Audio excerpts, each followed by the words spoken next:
दोस्तों, दुनिया का सबसे बड़ा और सबसे खूंखार और परमाणु हथियारों से लैस साम्राज्य सोवियत संघ रूस यानी कि यूएसएसआर अचानक ताश के पत्तों की तरह बिखर जाता है। दुनिया यह देख करके दंग रह जाती है कि लोग सोचते हैं कि अमेरिका की आर्थिक नीतियों या सैन्य ताकतों का नतीजा होगा। लेकिन इतिहास के पन्नों को जब थोड़ा सा पलटा जाए ना, तो यह एक ऐसा नाम सामने आता है जिसने बिना कोई हथियार उठाए, बिना कोई मिसाइल दागे, बिना कोई जंग लड़े, अकेले दम पर इस महाशक्ति की नींव को हिला दिया था। उसे रूस का सबसे बड़ा गद्दार कहा जाता है। अगर बात करूं अमेरिका की CIA और फ्रांस की खुफिया एजेंसी, उसे इस सदी की पिछले सदी की सबसे बड़ा महानायक या महान जासूस बोलता है। उसका कोड नेम है फेयरवेल यानी आखिरी विदाई, और उसका असली नाम है व्लादिमीर बेत्रोव।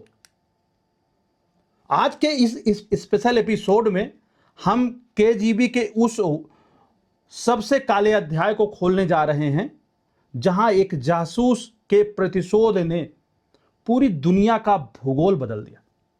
तो तैयार हो जाइए इस कोल्ड वार की उस दास्तान के लिए। ये कोई हॉलीवुड थ्रिलर फिल्म से कम नहीं है, बल्कि ये एक सच्ची घटना है और हॉलीवुड थ्रिलर फिल्म से ज्यादा खतरनाक है। तो व्लादिमीर बेत्रोव का जन्म 10 अक्टूबर 1932 को मॉस्को में हुआ था। वह समय था जब सोवियत संघ इतिहास के सबसे क्रूर तानाशाहों में से एक जोसेफ स्टालिन का राज चलता था रूस में, यूएसएसआर में। स्टालिन का खौफ ऐसा था कि लोग अपने साये से भी डरने लगे थे। बेत्रोव बचपन से ही बहुत शांत लेकिन दिमागी बच्चा था और बहुत ही ज्यादा जीनियस था। उसे मशीन लर्निंग मशीन और इलेक्ट्रॉनिक्स से प्यार था, इसलिए उन्होंने इलेक्ट्रॉनिक्स से इंजीनियरिंग की पढ़ाई पूरी की।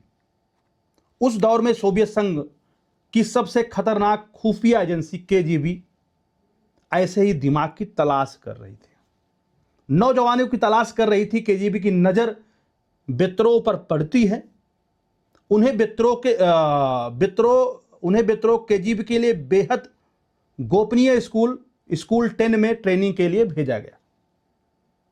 उन्हें वहां पर आम इंसान से एक निडर और शातिर खुफिया अधिकारी में तब्दील कर दिया गया। जो बेत्रोव पहले एक सिंपल लड़का था, वो अब ट्रेनिंग के बाद में स्कूल 10 में ट्रेनिंग के बाद में एक खूंखार और निडर खुफिया अधिकारी में तब्दील हो गया।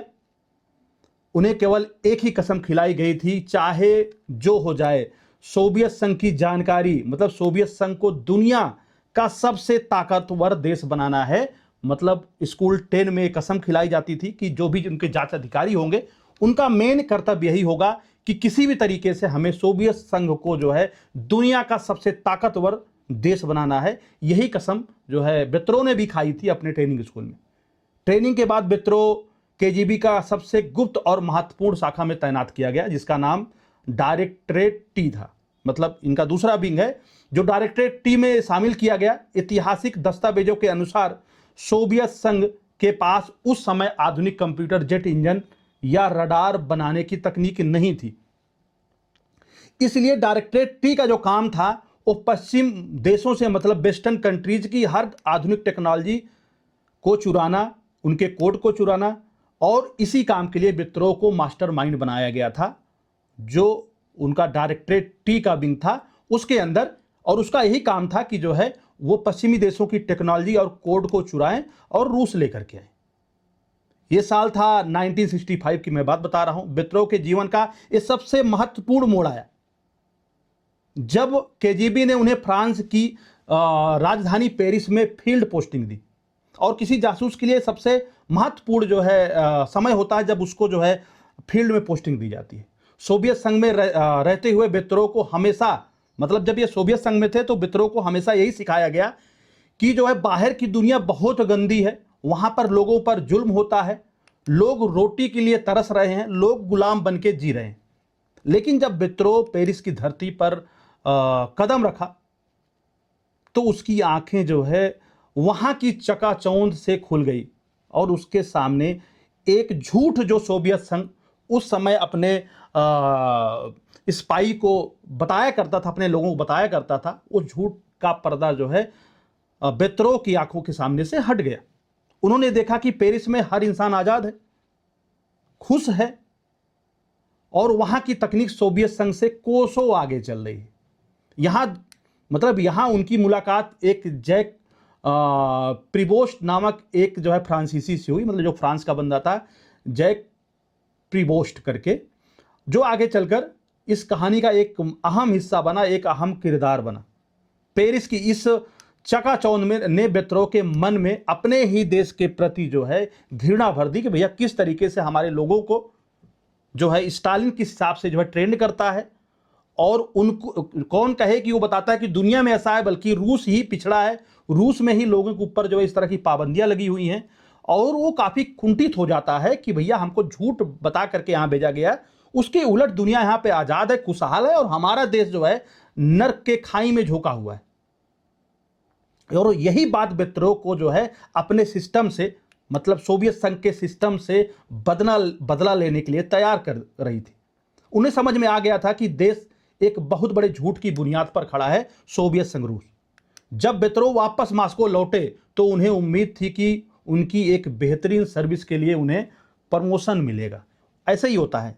पहली बात तो बंदा रूस के, यूएसएसआर की उस समय के जो सोवियत संघ रूस है, उसके झूठ से काफ़ी खिन्न था, और उसके उलट जो है पेरिस में माहौल बहुत बढ़िया मिला, वेस्टर्न कंट्रीज बढ़िया जो है ज़िंदगी जी रही थी। और जब वापस आया तो उसको लगा कि जो है, एक तो कुंठित था, उसके अंदर प्रतिशोध की भावना तो आ ही गई थी कि किस तरह से हमें सिर्फ फंसाया जा रहा है, और एक जासूस बना के भेजने के लिए, ताकि हम उनकी जानकारी रूस तक लेके आ सकें।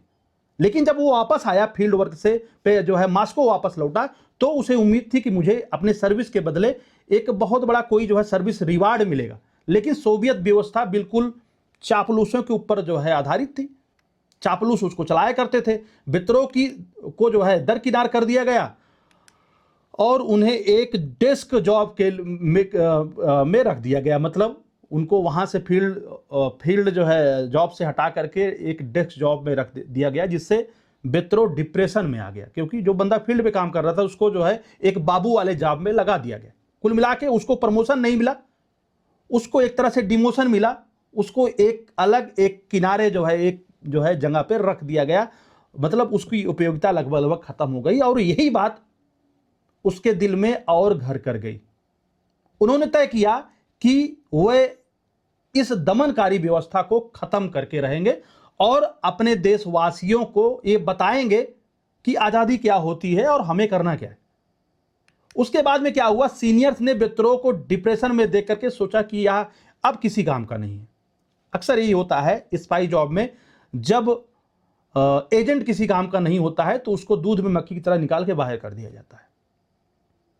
इसलिए अधिकारियों ने विद्रोह को लाइनेक्स नाम का एक वर्टिकल है, एक अलग विभाग था, लाइनेक्स नाम का एक विभाग है, वो जो बेहद मतलब वो विभाग जो लाइनेक्स था वो बेहद सीक्रेट यूनिट का हेड उनको बना के भेज दिया गया। चलो ठीक है, यहाँ ऑफिस में बैठ करके ये जो सीक्रेट यूनिट है लाइनेक्स, इसको जो है देखभाल करेगा, उसका मुखिया बना के उसको बैठा दिया गया।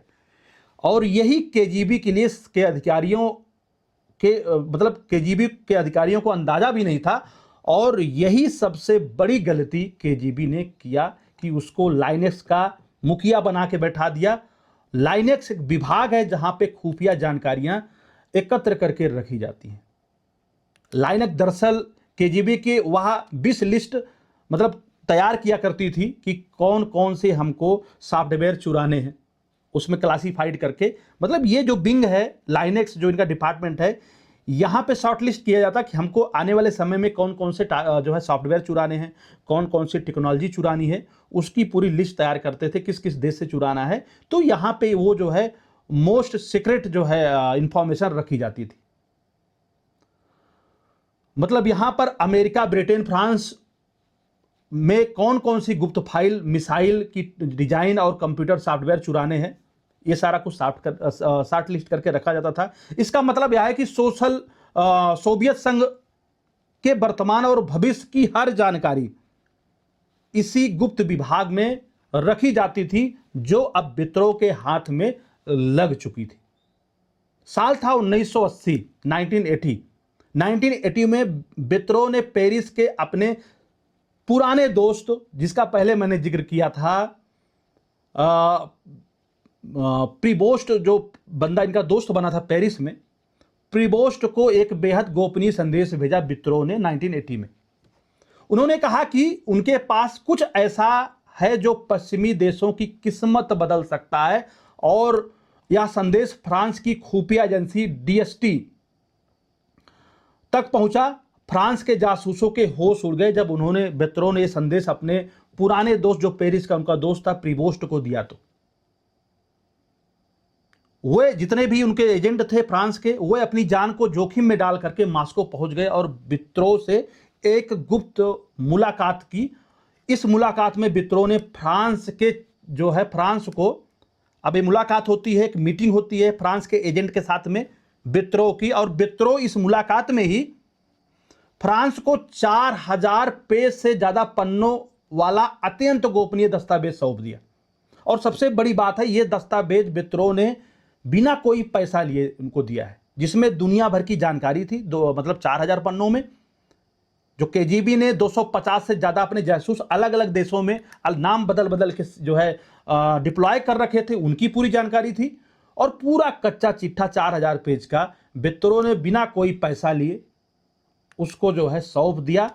उसके बाद में उनके एजेंट फ्रांस आते हैं और इस मुहिम का नाम देते हैं फेयरवेल। सबसे हैरान करने वाली बात है कि मैंने पहले ही बता दिया कि एक भी पैसा नहीं लिया, बिना के किसी $1 के इस सारी जानकारी को दे दिया, बिना किसी लालच के दे दिया, बल्कि विशुद्ध रूप से सोवियत तानाशाही को खत्म करने के लिए, जो विद्रोह के मन में एक प्रतिशोध धधक रहा था, इसके चलते उन्होंने फ्री में दे दिया कि ले जाओ और जो है हमें सोवियत संघ से जो है बदला लेना है। अब क्या हुआ, फ्रांस के राष्ट्रपति जो है फ्रांसवा मित्रा ने तुरंत ये सारे दस्तावेज अमेरिकी राष्ट्रपति रोनाल्ड रीगन को सौंप दिए। सीआईए ने जब इन पेपर को देखा तो उनके होश उड़ गए, वो सन्न रह गए। सीआईए के पास 2 ही रास्ते थे, या तो वे इन सभी सोवियत जासूस को गिरफ्तार कर लें, या फिर वे ये सारी जानकारी उनको चुराने दें, इस्तेमाल करने दें, और इस तरह से उनको जाल में फंसाएं और उनको गलत इंफॉर्मेशन देना शुरू करें, मतलब वो जो भी चुराएं वो गलत हो। सीआईए ने एक बेहद और शातिर प्लान तैयार किया। उन्होंने केजीबी को वो सभी सॉफ्टवेयर और कंप्यूटर डिजाइन, मिसाइल डिजाइन जो चुराना चाहते थे, वो उनको जो है चुराने दे रहे थे। लेकिन अमेरिका ने उन सारे सॉफ्टवेयर के कोड में एक बेहद बारीक ट्रोजन हार्स नामक जो है वायरस जो है छिपा दिया, एक बग छिपा दिया।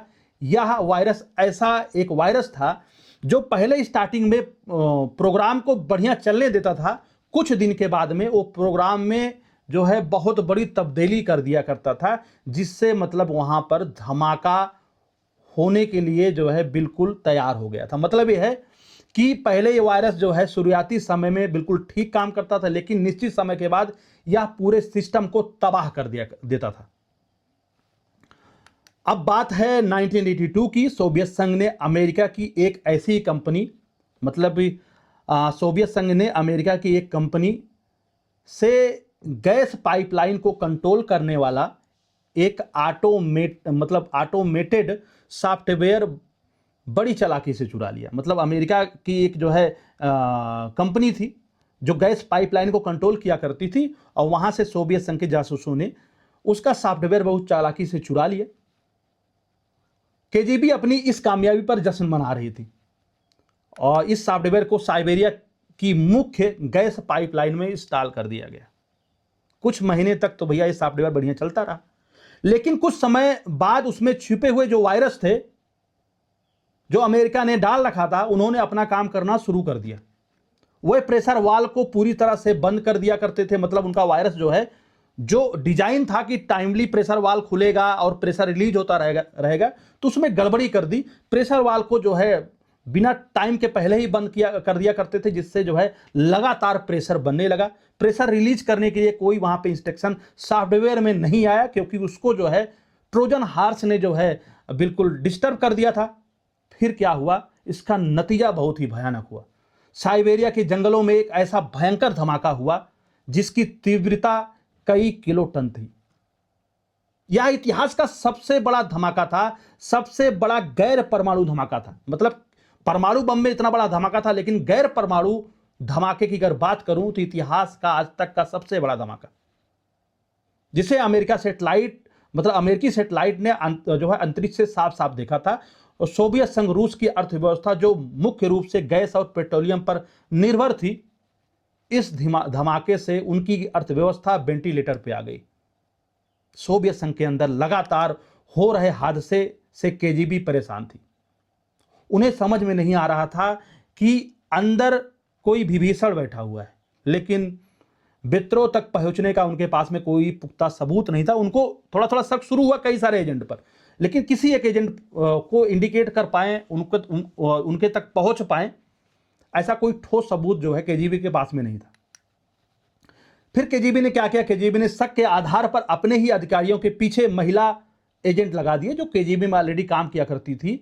अलग अलग महिला एजेंट लगा दिए, जिसमें एक एजेंट जो है विद्रोह की जिसमें जो है एक एजेंट जो है विद्रोह के पीछे लग गई, जिसका नाम था लुडमिना। लुडमिना नाम की एक महिला के प्यार में विद्रोह पड़ गए, उनके पीछे लगी हुई थी, जो खुद भी मैंने पहले बताया कि केजीबी के एजेंट थी। 1982 के अंत में जब एक दिन अपनी मतलब विद्रोह अपनी कार से लुडमिना के साथ जो है जा रहे थे, वहीं पर किसी जो है बात पर बहुत ज्यादा तू मैं हो गई, बहस हो गई। विद्रोह ने जो है इनको जो है झगड़ा होने लगा, तो मारपीट हाथापाई बात आ गई। विद्रोह ने जो है चाकू निकाल के वार करना शुरू किया। लुडमिना पर चाकू से हमला कर दिया। जब आवाज होने लगी तो पास से गुजर रहे एक पुलिस अधिकारी ने कार का दरवाजा खोला, तो विद्रोह ने घबराहट में उस पुलिस अधिकारी पर हल्ला बोल दिया, हमला कर दिया, जिससे उस अधिकारी की मौके पर ही मौत हो गई। विद्रोह को इस जुर्म में गिरफ्तार कर लिया गया। शुरुआत में यह एक साधारण हत्या का मामला लग रहा था, जिसके लिए विद्रोह को 12 साल की जेल हुई, लेकिन भाग को कुछ और मंजूर था। यह घटना जो विद्रोह ने अपने ही देश के साथ में जो गद्दारी करी थी, इसको जो है खुल के सामने आना था। जेल में एक दिन एक कैदी के साथ में विद्रोह की जो है हाथापाई हो गई, और हाथापाई होने पर, क्योंकि शराब के नशे में विद्रोह थे, हाथापाई होने पर वो धौंस जमाने के लिए उन्होंने जो है सह कैदी से बोला कि तुम मुझे नहीं जानता, चिल्ला करके बोला, तू मुझे नहीं जानता मैं कौन हूं, अगर तू जान लेगा ना तो तेरी हालत खराब हो जाएगी। साइबेरिया का जो है धमाका याद है ना, यह धमाका मैंने ही कराया था। जब यह बात जेलर तक पहुंची तो जेलर ने यह बात केजीबी के हेडक्वार्टर तक पहुंचा दी। केजीबी ने तुरंत विद्रोह की पुरानी फाइलें खोली, उसकी हैंड राइटिंग का मिलान किया, जो बहुत सारे दस्तावेज उन्होंने जो है पेरिस भेजे थे, और ऑपरेशन जो इनका फेयरवेल का असली चेहरा बेनकाब हो गया। 23 जनवरी 1985 की बात है। मॉस्को की बदनाम लेप्टोर्बो जेल के एक अंधेरे सेल में व्लादिमीर विद्रोह को ले जाया गया और उसके सर के पीछे गोली मारकर मार दी गई, और यहीं पर व्लादिमीर विद्रोह की जो है कहानी खत्म हो गई। व्लादिमीर विद्रोह के आखिरी शब्द थे कि मुझे अफसोस है, मुझे दुख है, सिर्फ एक ही बात का दुख है कि मैंने सोवियत संघ रूस को इससे भी ज्यादा या और ज्यादा नुकसान नहीं पहुंचा पाया।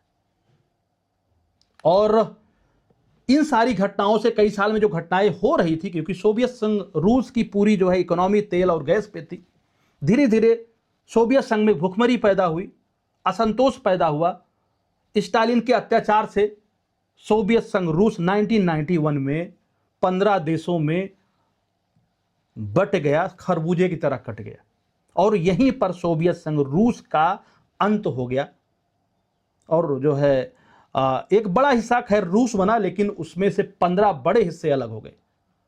आज भी रूस के इतिहास में विद्रोह के परिवार को कोई सरकारी सुविधा नहीं दी जाती, उनको जो है सरकारी सुविधा से आज भी वंचित रखा गया है, क्योंकि सोवियत संघ रूस जो है उनको जो है सदी का या रूस का सबसे बड़ा गद्दार बोलता है और उन्हें देश का सबसे बड़ा गद्दार कहा जाता है। लेकिन दूसरी तरफ अमेरिका की वर्जीनिया में स्थित CIA या फ्रांस की खुफिया एजेंसियों के ट्रेनिंग जो है सेंटर से में आज भी व्लादिमीर विद्रोह की केस स्टडी पढ़ाई जाती है। इतिहासकार मानते हैं अगर विद्रोह ने वो 4000 पन्ने फ्रांस को ना दिए होते तो सोवियत संघ इतनी जल्दी ना टूटता। एक ऐसा जासूस जिसने बिना बंदूक उठाए, बिना गोली चलाए, बिना किसी मिसाइल से सोवियत संघ रूस का इतिहास बदल दिया। दोस्तों, आपको क्या लगता है, क्या विद्रोह अपने देश के साथ गद्दारी करके तानाशाह के खिलाफ अच्छा किया? क्या जो है विद्रोह एक सोवियत संघ के लिए वाकई में गद्दार थे या सोवियत संघ के लोगों के लिए हीरो थे? अपनी राय इस कमेंट बॉक्स में जरूर लिखें और नया एपिसोड देखने के लिए आप चैनल को जरूर जो है सब्सक्राइब करें। इसी साथ वीडियो कंप्लीट करते हैं। आप लोग स्वस्थ रहें, मस्त रहें, जबरदस्त रहें। जय हिंद, जय भारत।